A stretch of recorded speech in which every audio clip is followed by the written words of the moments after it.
Book supernatural, इसका हिंदी में अनुवाद है अलौकिक। अध्याय 80, जीवन का वचन।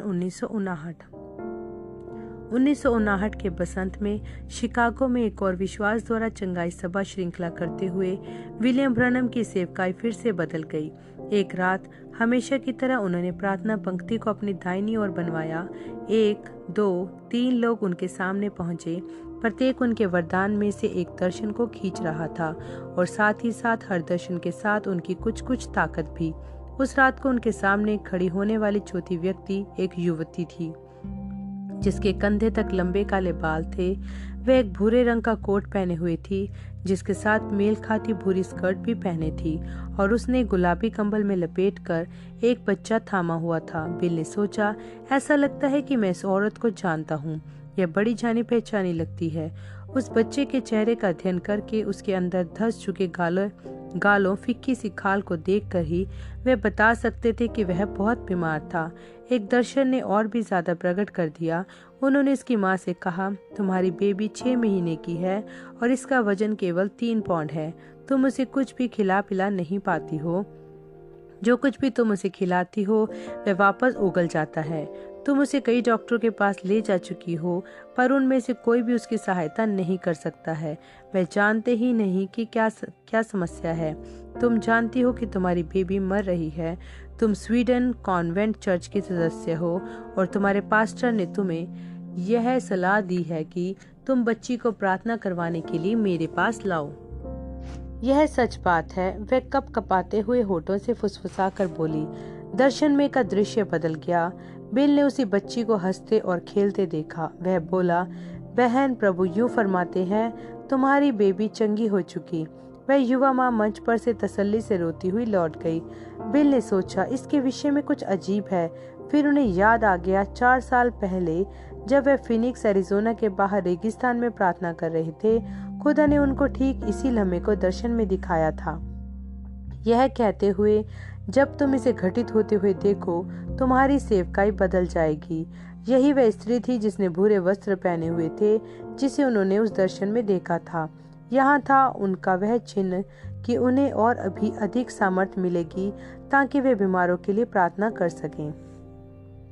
पंक्ति में अगले व्यक्ति से शुरू करके उन्हें अब एक एक करके प्रत्येक दर्शन से जो उन्होंने उस प्रार्थना सेवा के दौरान देखा, महसूस होने वाली थकान कम होती गई।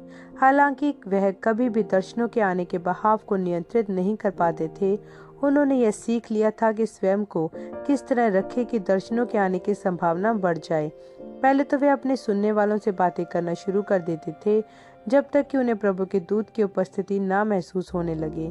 फिर वे पंक्ति में पहले व्यक्ति से तब तक बातें करते थे जब तक उसकी आत्मा के संपर्क में ना आ जाएं। उसके बाद दर्शन हमेशा आता था। पहले दर्शन के बाद अगला दर्शन आसानी से आता था। हृदय परख की आत्मा में आना उनके लिए कभी भी एक समस्या नहीं होती थी। उनकी समस्या हमेशा उसमें से बाहर निकलना होती थी। पहल तो उनकी प्रार्थना सभाओं में हमेशा दर्शन ही उन्हें नियंत्रित किया करते थे। उनमें से तब तक खींचते रहते थे जब तक वह पूरी तरह से खर्च ही न हो जाएं। कुछ रातों तो उन्हें प्रार्थना सेवा के समाप्त होने के बाद फिर से सामान्य होने में घंटों लग जाते थे। उन्हें अपनी ताकत दोबारा वापस अर्जित करने में भी कभी कभार तो कई दिन और यहाँ तक कि हफ्ते लग जाते थे। आज रात यह बदल गया। अब उनमें एक दर्शन से चुटकी बजाते ही बाहर निकल आने की काबिलियत आ गई थी, उतनी आसानी से जितनी आसानी से वह उसमें प्रवेश करते थे। इस योग्यता के द्वारा उन्हें अपनी ताकत बचाने में सहायता मिली और इस बात की भी कि समझ बूझ कर यह निर्णय ले सके कि बंद करने से पहले उन्हें कितने लोगों के लिए प्रार्थना करनी है। दर्शन उन्हें अभी भी थकाते थे, लेकिन अब उतना भीषण रूप से नहीं जितना पिछले वर्षों के दौरान थकाते थे। इस शिकागो वाली सभा श्रृंखला से घर लौटने पर बिल को पता चला कि लिंडा कैली स्मिथ जान के खतरे वाली हालात में अस्पताल में भर्ती थी। यह उनका असली नाम नहीं था। कैली परिवार ब्रनम टैबरनेकल की सभाओं में आया करता था, लेकिन वह लोग फिसल कर वापस संसार में जा पहुंचे थे और कई सालों से चर्च नहीं आए थे। श्रीमती कैली ने बिल को फोन किया ताकि उनसे अस्पताल आकर अपनी बेटी के लिए प्रार्थना करने का निवेदन करें। जब वे अस्पताल पहुंचे, उन्होंने लिंडा स्मिथ को ऑक्सीजन टैंक में बिस्तर पर लेटे पाया। अपने माता पिता, अपने पति, पति के माता पिता और परिवार के कई और सदस्यों के द्वारा घिरी हुई थी। लिंडा अपने तीसरे बच्चे से 5 महीनों से गर्भवती थी। दुग्ध रीति से वह बच्चा उसकी कोख में ही मर चुका था।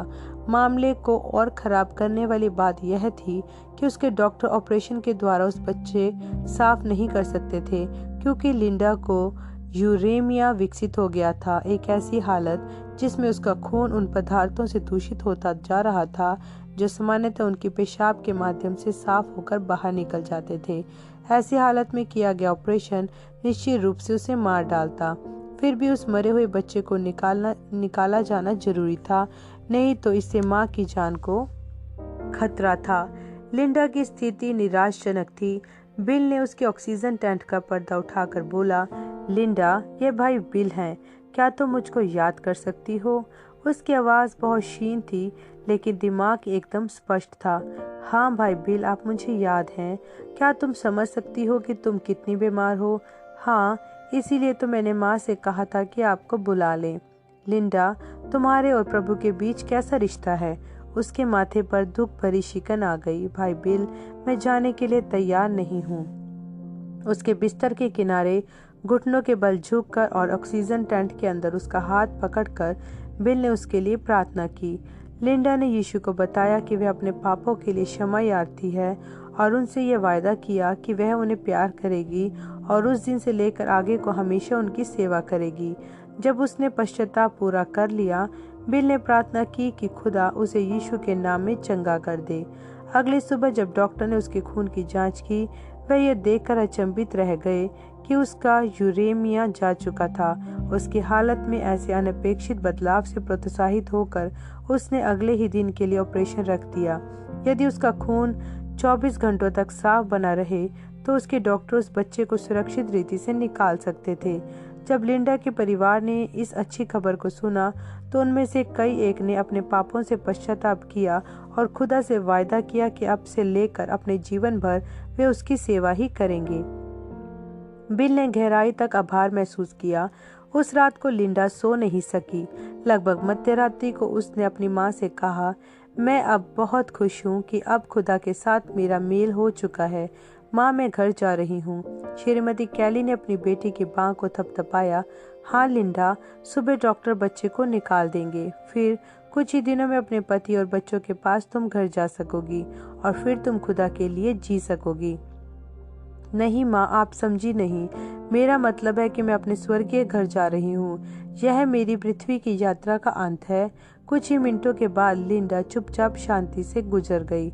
लिंडा की मृत्यु की खबर से बिल स्तब्ध रह गए थे। फिर उन्हें परेशान कर दिया। कमजोरी वाले इस पल में उन्होंने कहा, प्रभु खुदा, आपको मुझे एक स्पष्टीकरण देना होगा।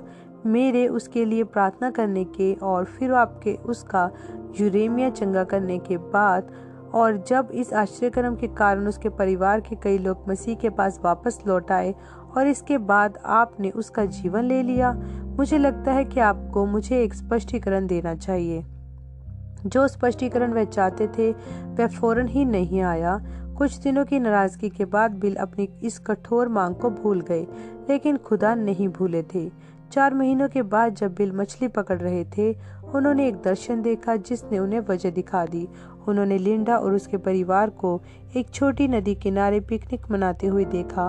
उन्होंने देखा कि लिंडा एक चट्टान से दूसरी चट्टान पर उस जलधारा के किनारे किनारे फुदकती हुई चल रही है।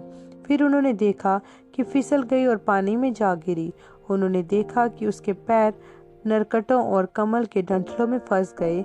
उसके परिवार का ध्यान इस ओर गया कि नहीं कि वह गायब है, जब तक कि देर ही नहीं हो गई। जब उसके पति ने उस जलधारा में से खींचकर निकाला, उसकी खाल ऑक्सीजन की कमी से नीली पड़ गई थी। बदहवास होकर उसके पति ने उसके फेफड़ों में हवा फूंकी और उसकी जान बच गई। प्रभु के दूत ने बिल से कहा, उसकी माँ के पास जाओ और बोलो, पिछले साल एक पिकनिक पर क्या लिंडा जलधारा में डूबकर मर ही नहीं गई थी? उसे उसी समय मर जाना चाहिए था, लेकिन वह जाने को तैयार नहीं थी। खुदा को इंतजार करना पड़ा जब तक उसका प्राण तैयार ही ना हो जाए। इसलिए सब हुआ था और इसलिए तुम उसके लिए प्रार्थना करने को अस्पताल गए थे। जब दर्शन उनके पास से गया, बिल ने अपनी मछली पकड़ने वाली बंसी को एक और फेंका और घास में अपना मुंह दबाकर रोते हुए बोले, प्रभु यीशु, मुझे मेरी बेवकूफ़ी के लिए माफ़ कर दे।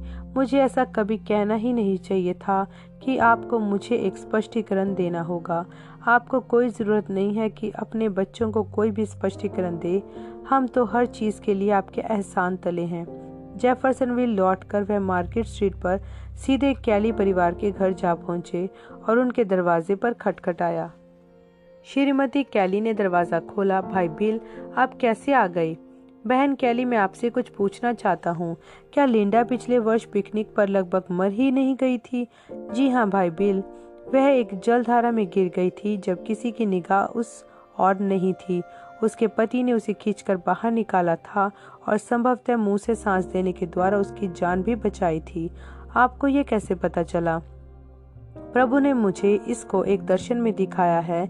बहन कैली, वह पिकनिक वाला दिन ही लिंडा का जाने का समय था, लेकिन खुदा ने अपनी दया में तब तक के लिए उसका जीवन छोड़ दिया था जब तक उसका प्राण तैयार ना हो। हालांकि अब उनकी सभा श्रृंखलाएं उन्हें अब थकाती नहीं थी। दूसरे बोझों का भार 1959 में वर्ष भर विलियम ब्रनम पर था। बेशक इन सभी बोझों में इंटरनल रेवेन्यू सर्विस के साथ चलता उनका संघर्ष सबसे भारी था। उनकी सभा श्रृंखलाओं की वित्त व्यवस्था की सरकारी जांच 1959 में शुरू हुई थी। पिछले 4 वर्षों में उन्होंने इनके वित्तीय अभिलेखों या लेखे जोखे की कई बार लेखा परीक्षा की थी, लेकिन उन्हें कोई भी अनियमितता नहीं मिली थी। निश्चित रूप से कुछ ऐसा भी नहीं कि उन पर धन के गलत इस्तेमाल का दोषारोपण साबित हो। सो IRS के एजेंटों ने अपनी कार्यनीति को बदल लिया। उन्होंने कहा कि कोई भी चेक जिस पर सामने विलियम ब्रनम का नाम प्राप्तकर्ता की जगह होगा, वह उनकी व्यक्तिगत पूंजी है, यहाँ तक कि चाहे वह धन सीधा ब्रनम टैबरनेकल के बैंक खाते में ही क्यों न गया हो। जब लोग अपने धन को उनकी सभाओं के लिए दान स्वरूप देते थे, तो वे अक्सर चेक विलियम ब्रनम के नाम लिख देते थे, बजाय विलियम ब्रनम कैंपस के। IRS ने कहा कि धन की प्रत्येक पैनी पर उन्हें आयकर देना चाहिए था। पिछले 10 सालों का हिसाब रखने पर ब्याज और जुर्माना जोड़कर उनका कहना था कि वह संयुक्त राज्य अमेरिका की सरकार के $3,55,000 के देनदार हैं। एक दिन सरकारी वकीलों ने बिल से कहा कि उनके लुईविल वाले कार्यालय में आकर उनसे मिले। बिल की इस विचार से ही कराहट निकल गई, क्योंकि यह मुलाकातें कहीं पहुंचती दिखाई नहीं देती थी। वकील उनसे वही सवाल बार बार पूछते थे और फिर वे उनके उत्तरों को लेकर मरोड़ कर ऐसी बातें बना देते थे जो उनके कहने का तात्पर्य होता ही नहीं था। इन पूछताछों ने उन्हें कुंठित व निराश कर डाला था, पर चूंकि इस मामले में उनके पास कोई विकल्प नहीं था, वे आकर मिलने को राजी हो गए। रॉय रॉबर्टसन उनके साथ गए। रॉबर्टसन न सिर्फ बिल के दोस्त थे, बल्कि वह ब्रनम टैबरनेकल के ट्रस्टियों के बोर्ड में भी थे। IRS के एक वकील एक लंबी मेज की ओर बैठ गए। बिल, रॉय रॉबर्टसन और श्रीमान ऑबर्सन, बिल के वकील, दूसरी ओर बैठ गए। IRS के एक वकील ने कहा, श्रीमान ब्रनम, हमें आपके कुछ एक खर्चों पर अभी कुछ और सवाल पूछने हैं, क्योंकि हमारे पास ब्रनम टैबरनेकल के सभी कैंसिल किए हुए चेक मौजूद हैं। हम जानते हैं कि एक थैला कहाँ गया है। हमारा सवाल यह है कि इसमें से कुछ धन तो चर्च के वाजिब खर्चों को पूरा करने के लिए इस्तेमाल हुआ है। उदाहरण के लिए, अल्बर्टा, कनाडा में एक सभा में आपने $3,000 की एक भेंट प्राप्त की थी। अगले रविवार को आपने वह धन अगले शहर में एक दूसरे चर्च को दे दिया था। उन्हें अपने चर्च की इमारत के लिए एक नई छत की जरूरत थी। यहाँ पर कुछ चेक हैं जो न्यू एल्बनी में एक स्त्री को दिए गए। एक तो $300 का है और उसके राशन के बिल के भुगतान हेतु है, और दूसरा उसके घर का किराया चुकाने के लिए है। क्या $500 घर के किराए के लिए कुछ ज्यादा ही नहीं है? वे 80 वर्ष की एक विधवा स्त्री है और अपने 2 बच्चों के साथ रहती है, जो दोनों के दोनों रूमेटॉइड आर्थराइटिस से पीड़ित हैं। उसकी आमदनी बहुत कम है और उसका मकान मालिक उसको बीच सर्दी के मौसम में घर से बाहर निकाले दे रहा था। मैंने उसका पिछला किराया चुकाया, फिर जून तक आगे भी चुकता कर दिया। यहाँ एक और चेक है जिस पर हमें सवाल है। आपने एक आदमी को घर बनाने के लिए $1,500 दे डाले उस आदमी का पुराना घर जल गया था। आप क्या करेंगे जब आप 5 बच्चों के एक बाप को दिसंबर के महीने में, जब जमीन पर बर्फ जमी हो और तापमान जमा देने से भी नीचे हो, टेंट में रहते देखो? क्या आपको लगता है कि मैं अपने गर्म घर में आराम से बैठा रह सकता हूँ, यह जानते हुए कि वह बच्चे ठिठुर रहे हैं, जबकि मेरे पास पर्याप्त धनराशि उपलब्ध है जिससे उनकी मदद हो सकती है? क्या ट्रस्टियों को यह बात मालूम थी कि आपने यह धनराशि दे दी है? नहीं श्रीमान, उन्हें नहीं पता थी। आपने उन्हें क्यों नहीं बताया था? क्योंकि यीशु ने कहा था, अपने बाएं हाथ को भी पता ना चलने देना कि तेरा दायां हाथ क्या कर रहा है। खुदा के कानून से ऊंचा कोई और कानून नहीं है। ट्रस्टियों को इसके बारे में पता होना बिल्कुल भी जरूरी नहीं था। हम सोचते हैं कि आपको उन्हें बताना चाहिए था। आपके अभिलेखों के अनुसार आपने दसियों हजारों डॉलर इन वर्षों के दौरान कई व्यक्तियों को दे दिए हैं, जिनमें से ज्यादातर वह हैं जिनके बारे में आपके ट्रस्टियों को ही नहीं पता है कि वह धन कहाँ गया है। क्या आप मुझे बेईमान बता रहे हैं? नहीं श्रीमान ब्रनम, हम सोचते हैं कि आप ईमानदार हैं। हम जो कह रहे हैं वह यह है कि आपको यह जानकारी नहीं थी कि आयकर के उद्देश्य से धन को किस तरह इस्तेमाल किया जाना चाहिए था। जब आपने उन चेकों पर हस्ताक्षर किए तो वह धन आपका हो गया, इससे पहले कि वह चर्च के खाते में जाता, भले ही वह आपके हाथ में सिर्फ 1 मिनट ही क्यों न रहा हो। इसीलिए आप उस धन पर आयकर के देनदार हैं। सही बात है कि मेरे हस्ताक्षर उनमें से प्रत्येक चेक के पीछे हैं। मैं ही तो ब्रनम टैबर्नेकल का कोषाध्यक्ष हूँ। ज्यादातर चेक विलियम ब्रनम के नाम पर दिए गए थे, न कि ब्रनम टैबर्नेकल के। हम ब्रनम टैबर्नेकल पर आयकर नहीं लगा रहे हैं, क्योंकि वह तो एक चर्च है और चर्चों को आयकर अदा न करने की छूट प्राप्त है। यह धन आपका व्यक्तिगत धन था, इससे पहले यह चर्च के खाते में जाता। लेकिन यह तो IRS का ही एक एजेंट था जिसने मुझे बताया था कि मैं चेकों पर उस प्रकार हस्ताक्षर कर सकता हूँ। वे आदमी अब सरकारी सेवा में कार्यरत नहीं है। जिन आदमियों ने संविधान लिखा था वह भी अब सरकारी सेवा में नहीं है। क्या संविधान बरकरार है? बिल एक ही मुद्दे पर बार बार बहस करते हुए थक चुके थे। उन्होंने कहा, जब मैं एक जवान आदमी था और मेरी पत्नी बीमार पड़ी और मर गई, मुझ पर मेडिकल बिलों को चुकाने का हजारों डॉलरों का ऋण था। मैंने परिश्रम से काम किया और उसकी पाई चुका दी। अब मैं एक जवान आदमी नहीं हूँ, लेकिन यदि मैं कभी भी किसी धन का देनदार हूँ तो मैं उसे चुका दूंगा।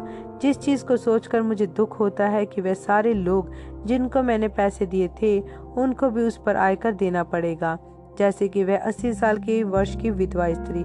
ओह, आप गलत समझ रहे हैं श्रीमान ब्रनम। उन्हें उस रकम पर कोई आयकर नहीं देना होगा, क्योंकि उनको वह रकम उपहार स्वरूप प्राप्त हुई थी और अनचाही उपहारों पर आयकर नहीं लगता। वाकई में?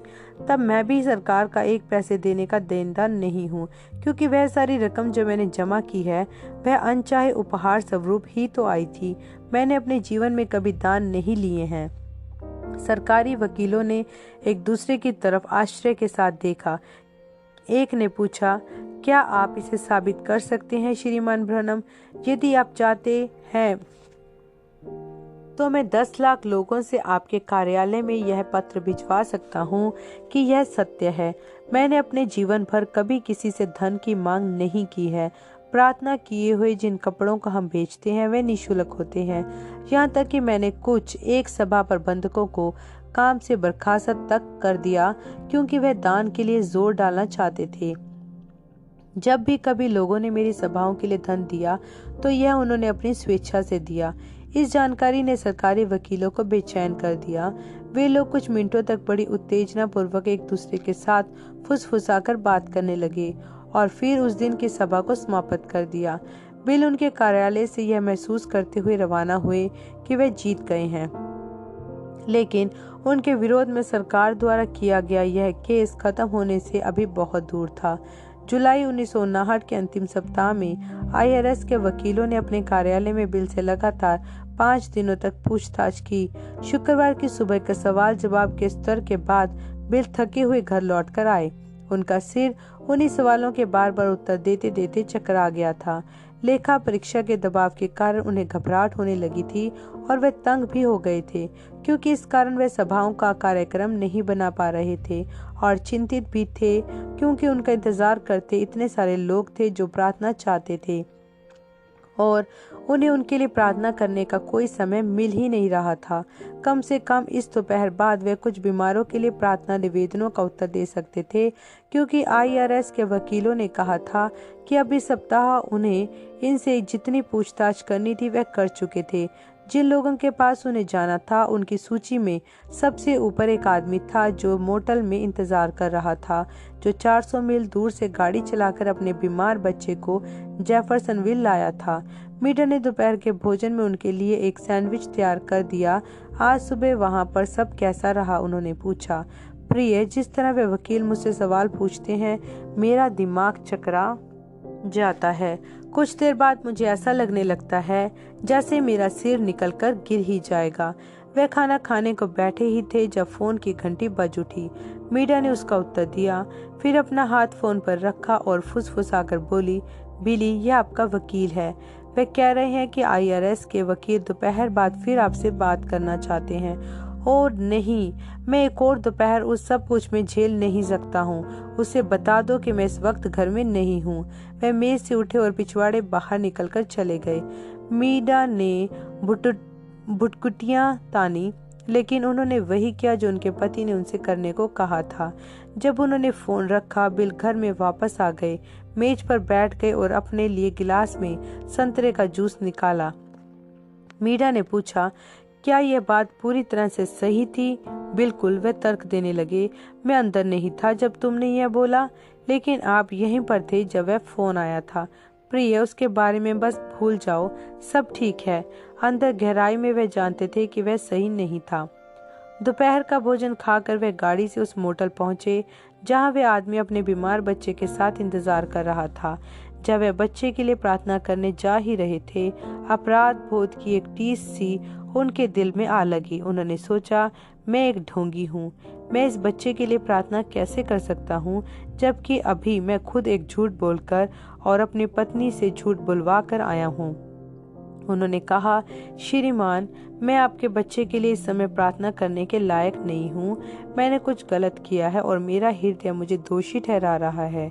यदि आप बस थोड़ा सा सब्र रखे रहें तो मैं कुछ देर बाद आपके बच्चे के लिए प्रार्थना करूँगा। अभी तो मुझे जाकर कुछ ठीक करने की जरूरत है। पहले तो वे अपने घर गए और अपनी पत्नी से माफी मांगी। फिर वह गाड़ी से अपने वकील के कार्यालय जा पहुंचे। श्रीमान आर्बिसन अपनी मेज पर बैठे काम कर रहे थे जब बिल ने उनके दफ्तर में प्रवेश किया। श्रीमान ब्रनम, भौहें उठाए हुए वह बोला, मैंने तो सोचा था कि आप घर पर नहीं हैं। मैंने बस घर के बाहर ही कदम रखा था। फिर जो उन्होंने किया था उसका अंगीकार किया और माफी मांगी।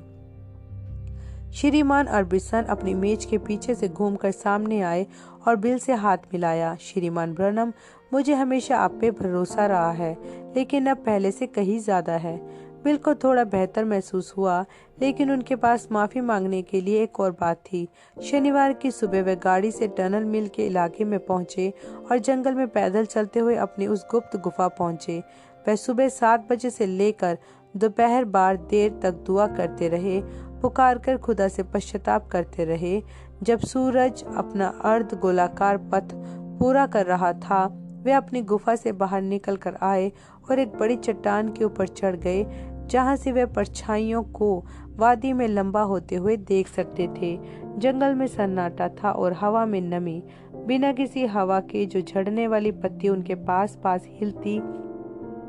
बिल ने अपनी बाहों को सिर के ऊपर उठाया और इतने सुंदर संसार की सृष्टि करने के लिए खुदा की तारीफ करने लगे। अपने हाथों को नीचे लाकर उन्होंने कहा, प्रभु, एक दिन आपने मूसा को एक चट्टान की दरार में छिपा दिया था और फिर उसके सामने से होकर गुजरे थे कि वे आपका पृष्ठभाग देख सका था।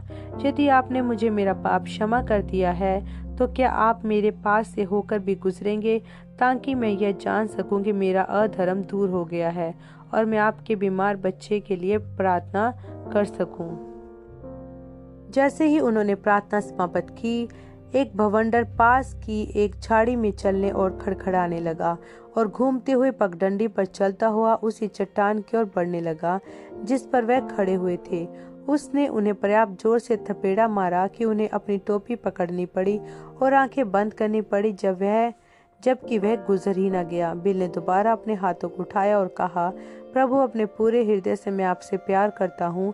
मैं बहुत खुश हूँ कि आप प्रार्थनाओं को उत्तर देने वाले खुदा हैं और आप उन्हें माफ कर देते हैं जो आप अपने पूरे हृदय से आपकी ओर फिरते हैं और पश्चाताप करते हैं।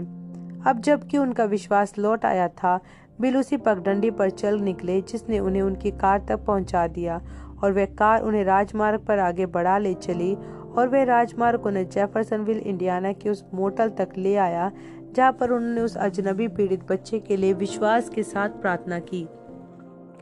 दयावान यीशु मसीह के सामर्थ्य के माध्यम से वह बच्चा चंगा हो गया। बृहस्पतिवार 8 अक्टूबर 1959 को विलियम ब्रनम बैक्सवुड और फ्रेड सॉथमैन ने 3 दिन अलग कर लिए कि सेलम इंडियाना के करीब गिलहरियों के शिकार पर जाएंगे, जो जेफरसनविल के उत्तर में लगभग 40 मील की दूरी पर था।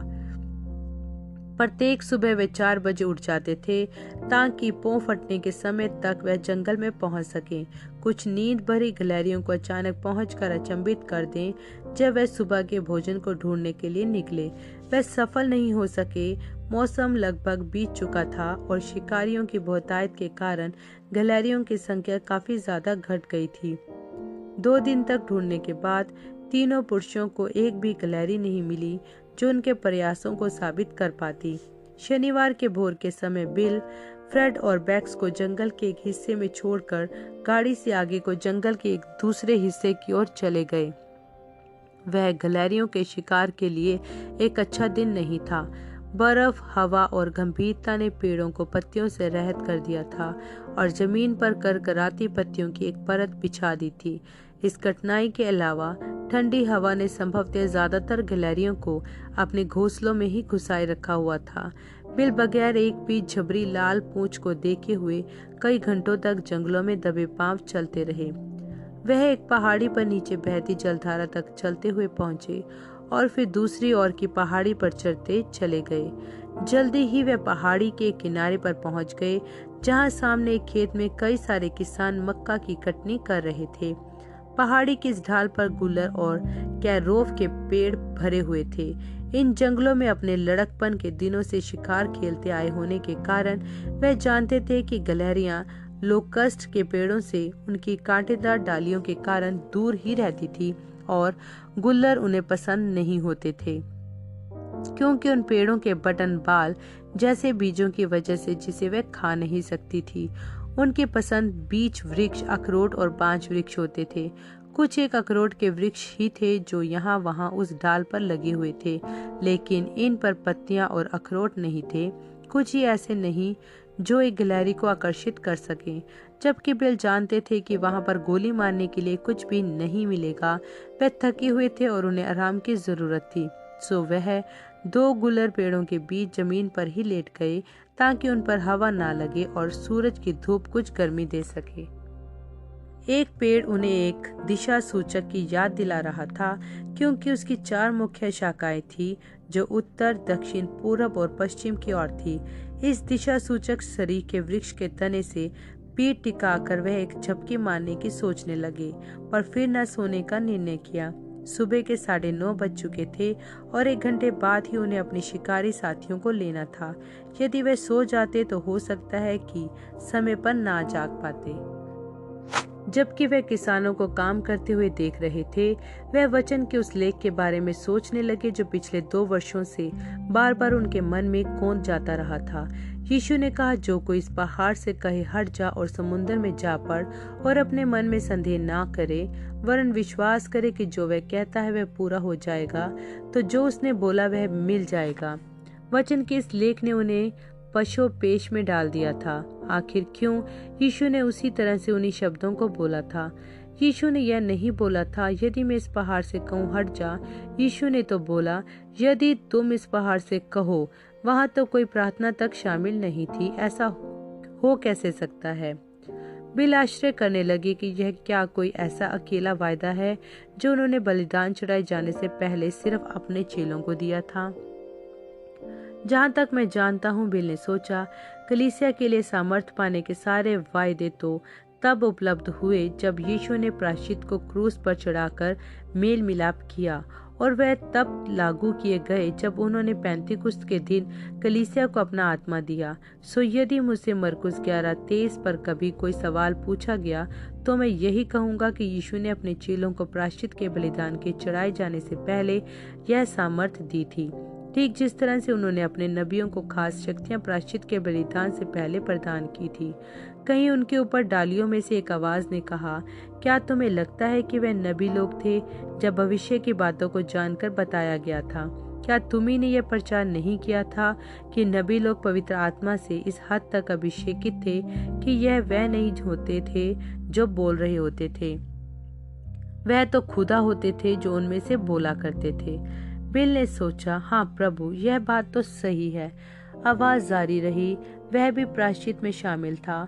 यदि कोई आदमी कभी भी अपने आप को इस परिपूर्णता से खुदा के आगे समर्पित कर सके कि खुदा उसकी आवाज का इस्तेमाल कर सके, तो फिर यह वह आदमी नहीं होता जो बोल रहा होता है, यह खुदा होते हैं जो उसका इस्तेमाल कर रहे होते हैं। तुम प्रार्थना पंक्तियों के दौरान उन दर्शनों को कैसे देख पाते हो?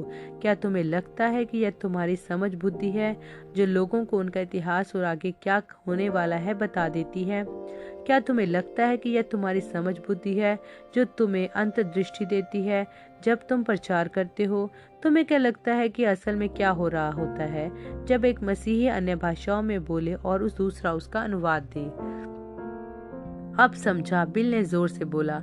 यीशु मसीह के प्रायश्चित के लहू में पूरी तरह लिपट जाने के बाद यह एक आदमी के लिए संभव हो जाता है कि वह आत्मा में इतना समर्पित हो जाए कि अब यह वह होता है ही नहीं जो बोल रहा होता है, बल्कि खुदा होता है। लेकिन यह मरकुस 11:23 का स्पष्टीकरण कैसे देता है? वह वचन का लेख सत्य है, ठीक जिस तरह बाकी का सारा वचन सत्य है। यदि तुम बोलने के लिए पवित्र आत्मा से अभिषेकित हो जाओ तो जो कुछ तुम बोलोगे वह घटित हो जाएगा। अचानक से बिल्कुल लगा कि इतने बड़े जोर के साथ कुछ उन पर आ गया है कि वह डरे हुए उछलकर पैरों पर खड़े हो गए। किसने यह कहा? उन्होंने मांग की। उनकी आंखें पहाड़ की ढलान को छाने ले रही थी। मैं किससे बातचीत कर रहा हूँ? वहां पर कोई भी नहीं था, केवल मात्र जो आवाजें उन्हें सुनाई दे रही थी वह तो थी जो हवा के द्वारा सूखी पत्तियों को हिलाने उड़ाने की खड़खड़ाहट पैदा कर रही थी, और कुछ दूरी पर किसान लोगों की कटनी से जो हो रही थी। प्रभु, क्या यह आप हैं? अक्सर मुझे वह ज्योति पुंज दिखाई देता है जब आप मुझसे बातें करते हैं, परंतु यहाँ तो कोई ज्योति नहीं है। उस आवाज ने उनके बहुत करीब से फिर बोला।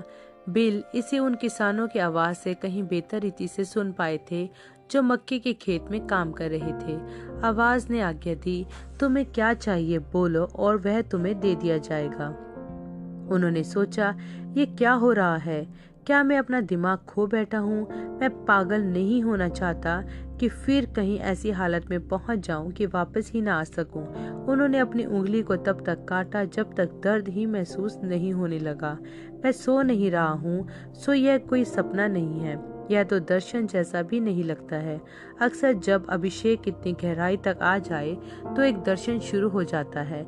मैं बस यहीं पर थोड़ा इंतजार करता हूँ और देखता हूँ कि दर्शन आता है या नहीं। उनकी देह अजीब तरह से सुन्न सी प्रतीत होने लगी, सो वे अपनी बाहों को फैलाए हुए एक चक्कर में चलने लगे। वर्तमान में तो उन पर शायद शहद की मानित एक गहन अभिषेक उड़ेला जा रहा था। उस आवाज ने फिर से आज्ञा दी, जो चाहते हो वह बोलो और वह तुम्हें दे दिया जाएगा।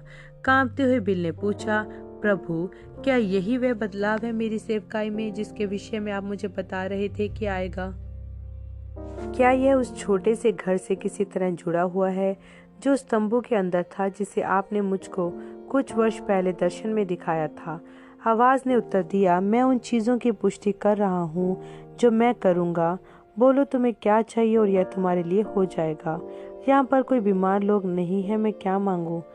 तुम शिकार पर हो और तुम्हें गिलहरियों की जरूरत है, ठीक जिस तरह से एक समय अब्राहम को एक मेढ़े की जरूरत थी। यही सही बात है। मुझे तो यहाँ पर एक पूरा ढेर मिल सके। उनकी जुबान रुक गई और उन्होंने सोचा, प्रभु यदि मैं कुछ गलत कर रहा हूँ तो मुझे माफ कर दीजिएगा, लेकिन मैं यह पता लगाना चाहता हूँ कि यह वाकई में आप ही हैं या नहीं। ऊंची आवाज के साथ उन्होंने बोला, आज मैं 3 लाल गिलहरियां मारूंगा। किस दिशा से वह आएंगी? बिल ने गहरी सांस ली, सोचते हुए, मैं इस हद तक तो आगे बढ़ ही आया हूँ, तो अब इसे खत्म भी कर ही देता हूँ, लेकिन मैं कुछ ऐसा चुनूंगा जो संभव हो। चारों ओर निगाह दौड़ाने पर उन्हें एक लोकस्ट का पेड़ दिखाई दिया जो लगभग 50 गज की दूरी पर था, जिस पर कई सारी सूखी डालियां भी थी। वह झाड़ियों के किनारे पर खड़ा था, उसी जगह के पास जहां पर किसान लोग मक्का की कटनी कर रहे थे। यह जानते हुए कि उन्हें कभी कोई गिलहरी उन कटीली लोकस्ट की डालियों में तो मिलेगी ही नहीं, उन्होंने एक खास स्थान की ओर इशारा करके कहा, एक लाल गिलहरी उस नंगी डाली के सिरे पर हो जाए और मैं उसे यहीं से गोली मार के गिराऊंगा। जैसे ही उन्होंने अपनी उठी हुई उंगली को नीचे किया, वहां पर एक गिलहरी बैठी थी, उनकी ओर ही ताक रही थी। बिल ने अपनी बंदूक को उठाकर कंधे से लगाया और एक गुलर के पेड़ से टिक गए ताकि निशाना साध सकें। जैसे ही उनकी 0.5 कैलिबर की राइफल दागी, गिलहरी गिर गई। बिल चलते हुए वहां पहुंचे और उस मृत जानवर को देखने लगे। उनकी गोली ठीक उसकी आंख से होकर गुजर गई थी और खून उसके सिर में से निकलकर सूखी पीली पत्तियों पर बह रहा था। उन्होंने उसे उठाया, वह गर्म महसूस हुई। उस मरे जानवर को अपने शिकार के थैले में डालकर उन्होंने सोचा, दर्शन के खून नहीं बहता, इसलिए मैं जानता हूँ कि यह एक असली गिलहरी है। हो सकता है कि शायद यह संयोग से हुआ है। प्रभु यदि आप ही हैं, इसे फिर से हो जाने दीजिए ताकि शैतान के पास कोई जगह न बचे कि वैसे संयोग बता सके। एक बार फिर वह सर्वोच्च अभिषेक जबरदस्त जोर के साथ उन पर आ गया। उन्होंने जंगल में जगह दौड़ाई जब तक कि उन्हें एक और ऐसी जगह न दिख गई जहां गिलहरी के पाए जाने की गुंजाइश नहीं थी। 50 गज की दूरी पर एक मरा हुआ बाबुल का पेड़ खड़ा था, जिस पर बिच्छू पौधे की बेल उसके तने पर चढ़ी हुई थी। गिलहरियां भी बिच्छू पौधे से उतनी ही दूर रहती हैं जितना कि मनुष्य लोग। बिल ने उसी पेड़ की एक खास डाली की ओर इशारा करके बोला, एक और लाल गिलहरी उस डाली पर हो जाए। जब उन्होंने अपनी उंगली को नीचे किया, वह वहीं पर खड़ी थी। बिल ने अपनी आंखों को मला और फिर से देखा, वह अभी भी वहीं पर थी। अपनी राइफल को सीधा साध कर उन्होंने दाग दिया। गिलहरी उस डाली से गिर पड़ी और धड़ की आवाज के साथ जमीन से आ टकराई। उस जगह पर पहुंचकर बिल ने अपने बूट से उन बेलों को हटाया, मरी हुई गिलहरी को उठाया और उसे भी अपने शिकार वाले बस्ते में भर लिया। प्रभु, यह आप ही थे, उन्होंने खुशी से बोला। अब मुझे लगता है कि मरकुस 11:23 किस विषय में है उसे समझ गया हूँ। प्रभु, अपने वचन को पुष्टिकृत करने के लिए धन्यवाद। मुझसे तो बाकियों को इसे बताने के लिए सब्र ही नहीं हो रहा है। उन्होंने वापस सड़क की ओर चलना शुरू कर दिया। वह आवाज फिर से आई, तुमने तो 3 गिलहरियां बोली थी।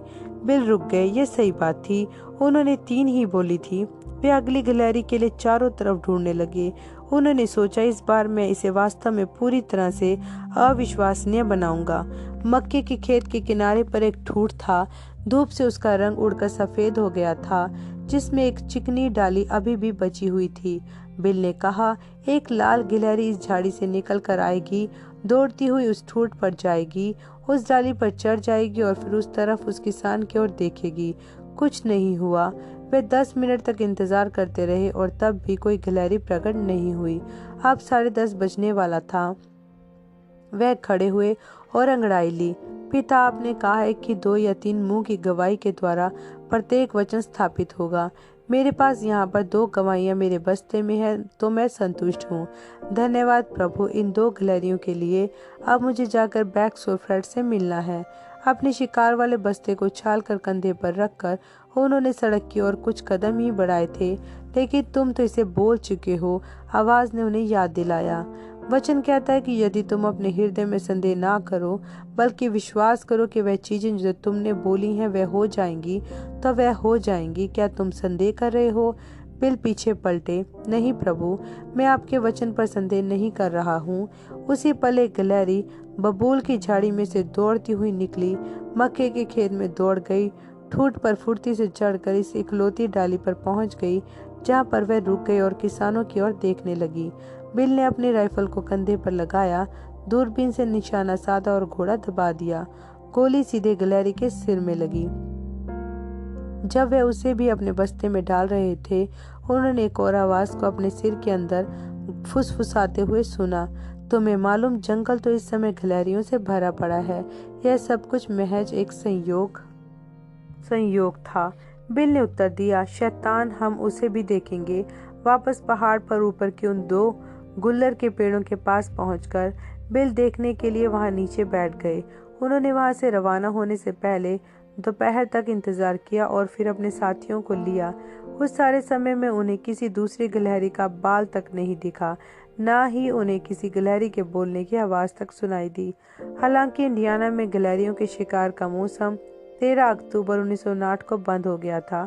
केंटकी में यह मौसम 2 सप्ताह अधिक खुला रहा था।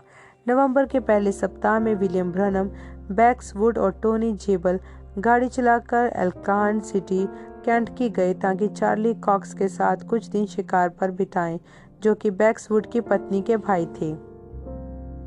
एल्कहार्न पूर्वी केंटकी में एक छोटा कस्बा है जो एपलेशियन पर्वतों के किनारे स्थित है। इस जंगली इलाके में संसार की कुछ सबसे अच्छी शिकार और मछलियों का शिकार छिपा हुआ है और बिल सेवकाई के दबाव से बाहर निकलने के लिए अक्सर वहां पर जाते थे। उस इलाके में चार्ली और नेली कॉक्स के घर में उन्हें हमेशा स्वागत महसूस होता था। नवंबर में उस सप्ताह मौसम ने भी निश्चित रूप से शिकारियों के बजाय गिलहरियों का साथ दिया। हर दिन एक ठंडी हवा चलने लगती थी। ज्यादातर तो गिलहरियां अपनी खोहों में सिकुड़कर घुसी रहती थी। कोई बहादुर गिलहरी यदि बाहर निकलने की हिम्मत भी करती तो शिकारियों के चलने से उनके बूटों के नीचे सूखी पत्तियों के खड़खड़ाने की आवाज से उसे खतरे का पहले ही पता चल जाता था। 2 दिनों के शिकार के बाद उनके झुंड में केवल चार्ली ही एकमात्र थे जिन्होंने कुछ गिलहरियां मारी थी और उन्होंने शॉटगन का इस्तेमाल किया था। बिल अभी भी अपने 0.22 कैलिबर के राइफल पर ही भरोसा रखते थे, लेकिन ऐसा लग रहा था कि उन्हें शायद उसे इस्तेमाल करने का मौका नहीं मिलेगा। शुक्रवार 6 नवंबर को वह कुछ बेहतर नहीं कर सके थे। उस दोपहर को काफी देर बाद वह 2 टीलों के बीच एक जानी पहचानी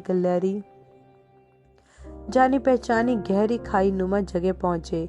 वह स्थान को स्पोर्ट्समैन्स हॉलो बुलाया करते थे, क्योंकि एक बार उन्होंने वहां पर 16 गिलहरियां देखी थी जो सारी एक ही पेड़ पर बैठी हुई थी और उन्होंने केवल उतनी ही मारी थी जितनी उनकी कानूनी सीमा थी और बाकियों को भाग जाने दिया था, जो कि एक खिलाड़ी की ईमानदारी वाली बात थी। अब वे पूर्वी पहाड़ी के पार खड़े थे जो कि होलो के ठीक ऊपर थी और अपने नीचे पेड़ पौधों पत्तों को जीवन का एक भी निशान देख पाने की फिराक में ध्यान से देख रहे थे। वे एक लंबे समय तक देखते रहे, लेकिन ना कुछ हिला ना डुला। यहाँ के पेड़ों में भी गिलहरियों की संख्या नहीं थी, ठीक उसी तरह जैसे बाकी जंगलों में हाल था। एक स्थान में खड़े रहने से उन्हें कभी छूटने लगी। सर्द हवा उनकी नाक, गालों और कानों में चुभने लगी थी। उनकी उंगलियों के सिरों में ठंडी के मारे पीड़ा होने लगी थी, जबकि दस्ताने पहने हुए थे। यहाँ तक कि उनके पैरों की उंगलियों और अंगूठों में भी ठंडी से झुनझुनी होने लगी थी।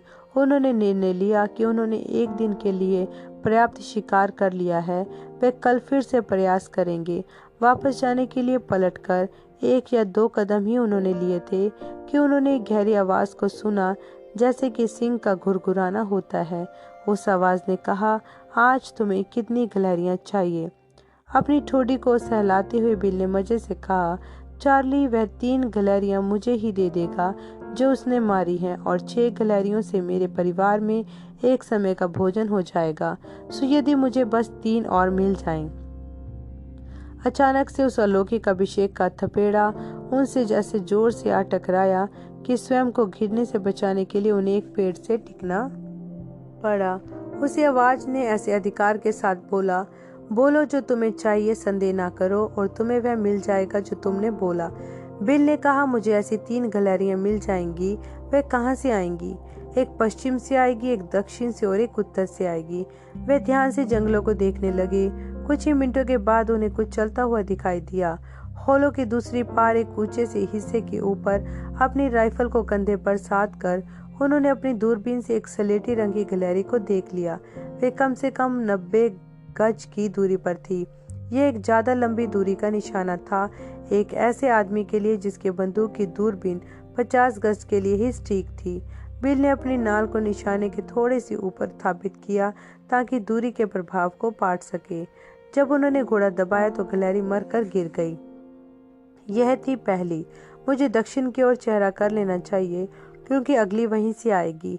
एक लंबे समय तक वह एक गिरे हुए पेड़ के तने पर दक्षिण की ओर चेहरा किए हुए बैठे रहे, यह सोचते हुए निश्चय ही यह घटित होगा क्योंकि मैंने इसे अभिषेक के प्रभाव में बोला है।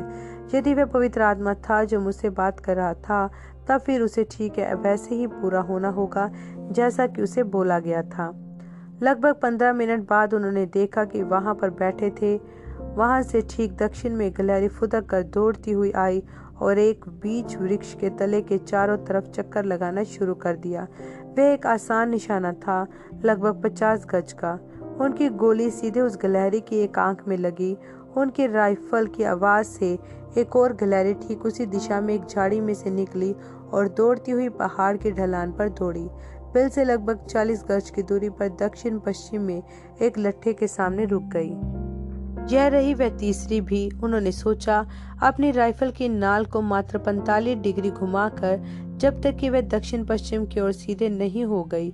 उन्होंने गिलहरी के कान पर निशाना लगाया क्योंकि उसका सिर घुमा हुआ इनसे एक तरफ परे था। जब उन्होंने घोड़ा दबाया वह चूक गए। गिलहरी चौंक कर उछल पड़ी और लट्ठे के दूसरे छोर पर भाग गई, जहां वह हिकरी की गिरी को कुतरने के लिए रुक गई। मुझे शायद इतनी ज्यादा कपकपी आ रही है कि मैं निशाना नहीं लगा पा रहा हूँ, उन्होंने सोचा, लेकिन मैं बस इतना ही तो ठंडा तभी महसूस कर रहा था जब मैंने उस दूसरी गिलहरी को गोली मारी थी। उस पेड़ से टिक कर निशाना साधते हुए उन्होंने अगली कोशिश की। इस बार उनकी गोली गिलहरी के सिर से 4 इंच ऊपर लगी, उसके पीछे वाले लट्ठे को चीर डाला। गिलहरी लगभग 10 फीट तक दौड़ गई और फिर घबराहट के साथ चारों ओर देखने के लिए रुकी। मुझे लगता है कि मेरी बंदूक की दूरबीन का निशाना खराब हो गया है। चैम्बर में अगली गोली चढ़ाते हुए उन्होंने सोचा, यदि संभव हो बिल हमेशा कोशिश करते थे कि गिलहरी के सीने में गोली ना मारे, क्योंकि वही तो भोजन रूपी मांस होता है। वह अपनी गिलहरियों को सिर में ही गोली मारना पसंद करते थे, जहां तक हो सके आंख में। अब उन्होंने अपनी बंदूक की दूरबीन का निशाना गिलहरी के सीने पर साधा। उनकी तीसरी गोली जानवर से 1 फुट पहले ही जमीन से कुछ पत्तियों को उड़ाकर रह गई। इस बार डरी हुई गिलहरी एक झाड़ी में घुसकर गायब हो गई। 1 मिनट के लिए बिल चकरा गए। उस वर्ष 119 गोलियां जो उन्होंने गिलहरियों पर चलाई थी, वह केवल 5 बार चूके थे और यहाँ पर वह लगातार 3 बार चूक गए थे। ऐसा कैसे हो गया? तब उन्हें यह समझ में आया कि क्यों उन्होंने बोला था कि अगली गिलहरी उत्तर दिशा से आएगी। खुदा ने उन्हें इस गिलहरी को मारने नहीं दिया था जो उनके दक्षिण पश्चिम से आई थी। उत्तर की ओर चेहरा करके वे 15 मिनट तक इंतजार करते रहे और कुछ भी नहीं हुआ। सूरज डूब रहा था, जंगल में अंधेरा छाने लगा था। 4 बजे उन्होंने निर्णय लिया कि जाकर 2 गिलहरियों को उठा लाएं जो वे पहले मार चुके थे, इससे पहले कि इतना अंधेरा हो जाए कि उन्हें ढूंढना भी मुश्किल हो जाए। जब वे उस स्थान पर लौट कर आए जहां से उन्होंने 2 गिलहरियां मारी थी, उन्होंने सोचा कि चलते चले जाएं, यह सोचकर कि उस दिन एक और गिलहरी का शिकार कर पाने के लिए काफी अंधेरा हो चुका है। इससे पहले कि उन्हें 10 और कदम चले हैं, वह गहरी आवाज फिर से गरज उठी, वापस जाओ और अपनी तीसरी गिलहरी प्राप्त करो। तुम बोल चुके हो कि यह होगा। वापस अपने शुरुआती स्थान की ओर लौटते हुए उन्होंने कहा, प्रभु मैं आप पर रत्ती भर भी संदेह नहीं करूंगा। ठीक तभी उन्होंने देखा कि उनकी तीसरी गिलहरी एक सफेद बांज वृक्ष के ऊपर चढ़ती चली गई, जो लगभग 60 गज उत्तर में था। इस समय तक इतना अंधेरा हो चुका था कि हालांकि उन्होंने अपने बंदूक की दूरबीन के माध्यम से उस पेड़ में ऊपर से नीचे तक ढूंढा, वह गिलहरी को देख न सके। अंत्य उन्हें एक काली सी छाया डालियों में ऊपर की ओर दिखाई दी और उन्होंने कोशिश करने का निर्णय लिया। गोली चलाने के बाद उन्हें छोटे छोटे पंजों को पेड़ की छाल पर तेजी से भागने या खरोचने की आवाज आई। फिर पत्तियों को चितरता हुआ कुछ जमीन पर आ गिरा। पल भर के बाद एक गिलहरी पूरब की ओर और 20 फीट दूर तक पेड़ पर दौड़कर चढ़ती दिखाई दी। बिल ने सोचा कि वह वही गिलहरी है। सफेद बांज के में जब वह थी तब जरूर वह उसे चूक गए होंगे, इसलिए वह इस पेड़ पर फुदकती हुई चढ़ गई है। तने पर एक काले से दिखते स्थान पर जहां गिलहरी रुकी थी निशाना साधते हुए बिल ने घोड़ा दबा दिया। इस बार उन्हें एक सफलता मिली। गिलहरी सीधी जमीन पर आ गिरी।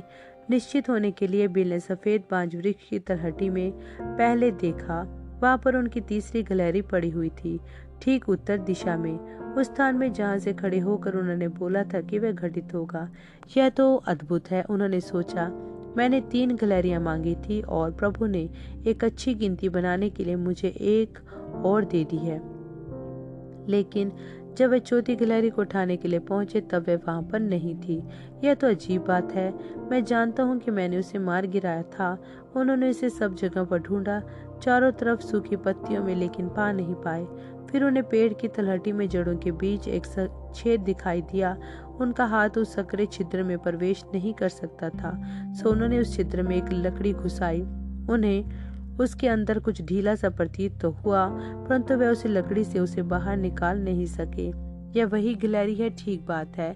मैं इसे आज रात को तो नहीं निकाल सकता हूँ। मुझे फिर से वापस आना होगा और इसे कल निकालना होगा। उन्होंने उस छेद के मुहासे को पत्थर से ढक दिया, फिर वापस लौट गए ताकि अपने दोस्तों से कार पर मुलाकात करें। वे बड़े प्रभावित हुए जब उन्होंने 3 गिलहरियां दिखाई, क्योंकि उनमें से कोई भी एक गिलहरी भी नहीं मार पाया था। फिर जब उन्होंने उनको हालात बताए तो वह अचंभित रह गए। उस रात को बिस्तर पर जाने से पहले टोनी जेबल से प्रार्थना की। बाकी चीजों के साथ साथ टोनी ने प्रार्थना की, प्रभु खुदा होने दे कि कल भाई बिल को उसी छेद में वह गिलहरी मिल जाए ताकि हम सब यह जान पाए कि वह सच बता रहे हैं। इसने बिल को चौंका दिया। टोनी उनके चर्च में एक डीकन थे। जब टोनी की पत्नी मृत्युशैया पर थी और डॉक्टर उनके बचाने की आशा छोड़ चुके थे, बिल ने उनके लिए प्रार्थना की थी और खुदा ने चमत्कारी रूप से उन्हें चंगा कर दिया था। कैसे भला टोनी उन पर संदेह कर सकते थे। शनिवार की सुबह बाहर उतनी ही सर्द और आफत भरी दिखाई दे रही थी जैसा कि वह पूरा हफ्ता रहा था। सुबह के नाश्ते के मेज पर टोनी ने कहा, आखिरकार हमें आज एक गिलहरी तो मिल ही जाएगी, है कि नहीं भाई बिल? भाई टोनी, आप लगता है कि समझे नहीं। जब मैंने प्रेरणा के तले बोला था, मैंने 3 गिलहरियां बोला था। उस चौथी का उससे कोई लेना देना नहीं था। वह तो वहां पर फिर भी होगी ही, क्योंकि वह लोग उस दोपहर को जेफरसनविल के लिए निकल रहे थे। उन्होंने उस सुबह केवल 9 बजे तक ही शिकार खेलने की योजना रखी थी। बिल ने स्लेटी बालों वाली खाल को ढूंढने में शिकार करने को जंगल में बेफायदा ही 2 घंटे लगाए। अंत्य उन्होंने छोड़ दिया। उनके पास बस इतना ही समय बचा रह गया था कि वापस कार पर लौटते हुए स्पोर्ट्समैन होलो रुकते हुए जाएं। जब वे होलो के करीब पहुंचे, एक आवाज उनके सिर में फुसफुसाई, क्या हो यदि वह गिलहरी वहां ना हो? तब तो तुम्हारा अपना डीकन ही यह सोचेगा कि तुमने झूठ बोला। अचानक उस सर्वोच्च अभिषेक ने उन्हें फिर से चारों तरफ से लपेट लिया और एक और आवाज ने कहा, यदि वह इस वक्त वहां ना भी हो, बोलो कि तुम उसे पालोगे और ऐसा ही हो जाएगा।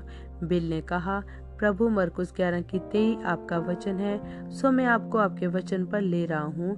मुझे वह गिलहरी मिल जाएगी। पेड़ के पास पहुंचकर उन्होंने उस छेद के मुंह पर से पत्थर हटाया और उस छेद के प्रवेश को अपने शिकारी चाकू से बड़ा कर दिया। जब वे छेद के अंदर पहुंचे तो बजाय एक मरी हुई गिलहरी पाने के उन्होंने ढीली पड़ी जड़ों का एक गोला मिला। वे अचानक चौंक कर उठे।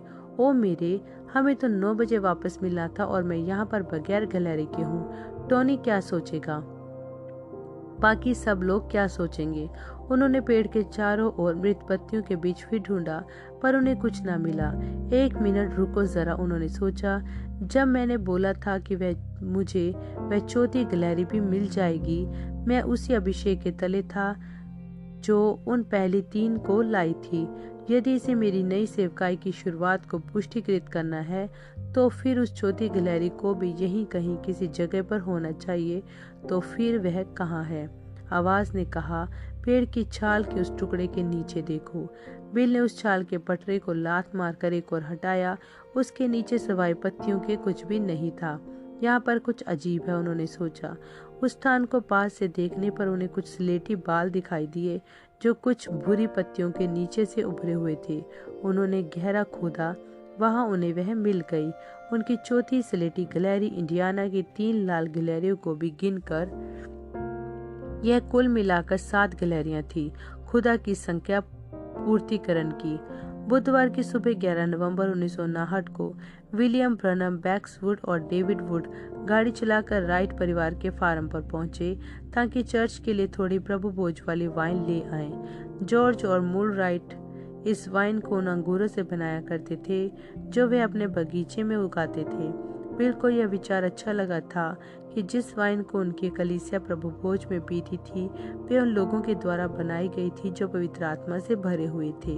हमेशा की तरह राइट परिवार ने उन सब का सादर स्वागत किया और उनसे दोपहर के भोजन पर रुकने का निवेदन किया।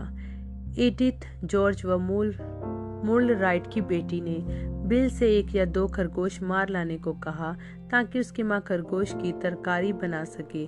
बिल का मन नहीं हुआ कि एडिथ की बात को टाल दे। वह हमेशा उसके लिए खेदित होते थे। वह 37 वर्ष की थी और अपने जीवन का ज्यादातर हिस्सा उसने व्हील चेयर में ही बिताया था। वह अपने बालकपन से ही लकवाग्रस्त हो गई थी। दुखद रीति से वह एडिथ की पीड़ावस्था ही थी जिसके माध्यम से बिल की जान पहचान राइट परिवार से हुई थी। पीछे 1935 के अक्टूबर में उन्होंने ब्रनम टैबरनेकल में एक बेदारी सभा आयोजित की थी।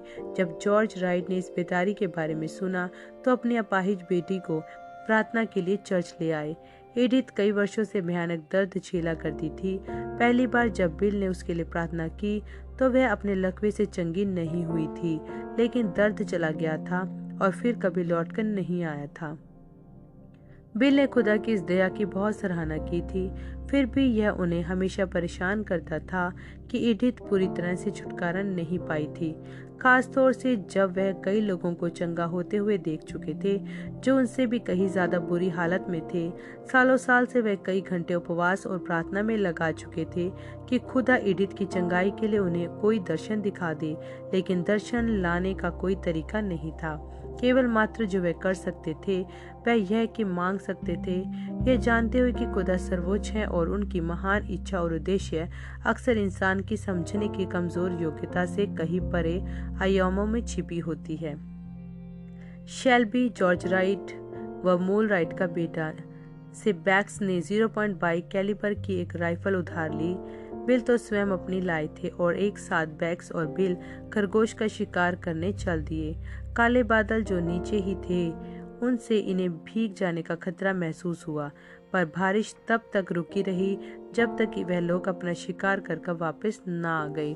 जबकि बिल खरगोशों की खाल निकाल कर औजारों वाले कमरे में पीछे साफ कर रहे थे, उन्हें एक ट्रैक्टर के इंजन की झुक झुक झुक सुनाई दी जो सड़क पर धीमे धीमे चलता हुआ पास आ रहा था। जल्दी हैटी मॉजियर और उनके 2 बेटों ने एक पुराने 2 सिलेंडर वाले खेती के ट्रैक्टर पर बैठे हुए अहाते में प्रवेश किया। हैटी लगभग 2 मील की दूरी पर रहती थी। जब उन्हें पता चला कि बिल उनके माता पिता के घर आ रहे हैं तो उन्होंने अपना काम अधूरा छोड़ा और संगति का आनंद उठाने के लिए चली गई।